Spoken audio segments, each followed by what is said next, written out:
Hey everybody, this is Brian. Thanks for tuning in for a solo edition of Curiosity Continuum.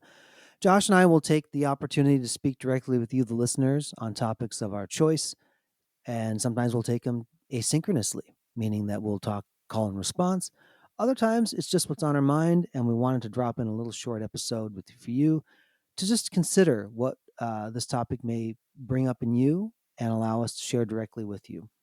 Follow us on your favorite podcast app if you like what you hear and you want to receive notifications of new content when we publish it. And if you want to dive a little deeper, please visit us at curiositycontinuum.com.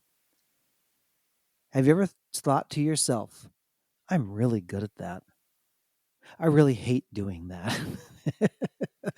Those things may not always come right away. They may develop over time, where you may have loved something or gotten passionate about something, and you realize I don't like doing it that way. Here's a great example of this. I'm in a town with a lot of talented musicians. And when I say talented, Nashville is full of some of the world's best musicians. They come from all over, they're here to play, and they do a fantastic job. I've had the privilege of sharing that space with people, and I've played professionally. I've done some tours. I've done studio stuff. I've had the privilege of playing before hundreds of thousands of people. I'm very blessed in that regard and have had a wonderful career. Now, and if you thought that, well, why don't you do it full time? I can say this. Everybody has a different path, and the proportion by which the skill sets that were inside of me manifested didn't fully go in that direction. And part of it was my own choosing. And let me explain that. I was able to look and say, based on the composition of who I am, that I wouldn't have been happy just doing music. And I mean no disrespect to people who just do music, because those are some of my favorite people on the planet, quite honestly.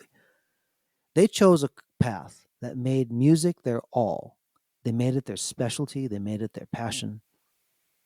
And I've also seen some of those people who are some of the best on the planet just get burned and crispy around the edges because why they started playing in the first place, they realized that now I'm economically relying on this in order to make money so I can pay my bills, so I can do my life.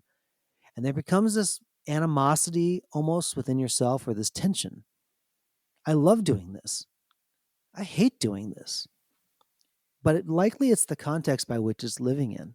I can say that I've never not liked the context by which I've done music in. I've been very fortunate to have a career in business and other things where it has given me different playgrounds to play in. And I've appreciated the diversity of that experience because it allows me to scratch different parts of my brain, different parts of my skill sets that I wouldn't have if I was just a full-time musician. And I mean no disrespect again when I say just, because there are things that lived inside of me that when I started to do it full-time for a season of my life, I knew I would never be happy just doing that. And that's being circumspect enough to go, I don't want this part of something that I love to live in this space that I could come to hate it. And not everybody gets there, of course. Some people do what they love their entire life and they get paid well for it. Some people don't get paid well for it or they don't get paid at all. And they love what they do. I think people who are skilled at things or talented love to express the talent.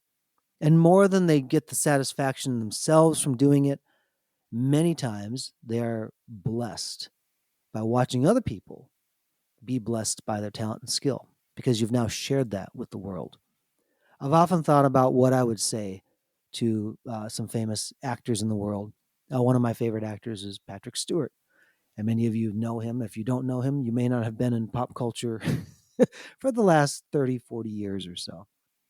However, one of the things I think I would say to him, and I don't get starstruck often, would be thank you for sharing your gift with the world.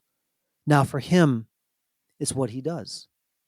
But, because he shared his gift, we've had the gift of seeing the different characters he's played. He shared part of himself through that expression. I appreciate that.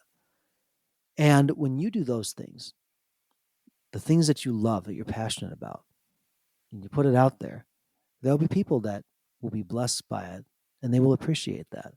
And whether they may say it or not, They may think in their hearts and minds, thank you for sharing your talent with the world. What is the I hate it part of it? That's when you're starting now to use that for something where it was never meant to be. For some people, they never should tie an economic engine to the things that they love because it changes the relationship of that thing. Other people realize if I don't do this and make it my all in all, I'm going to shrivel up into a little bitty dried something or other, and I feel the dryness in my soul. And in every season of life, you should be constantly evaluating it, not in a tiresome sense, but in a way to go and look at where you are and where those proportions of your skills and talents are and say, I love these things. Do I hate doing them or do I hate what I'm doing? What do I need to do to get to the things that I love doing? And I invite you to consider the fact that there is a balance and a time for everything. But I do believe that it may be time for a change, to say that I need to change my relationship with this particular topic, with this particular profession, with this particular relationship, whatever it may be. What is it that needs to change? I love it. I hate it. What are you going to do about it? Until next time, folks, this is Brian for Curiosity Continuum.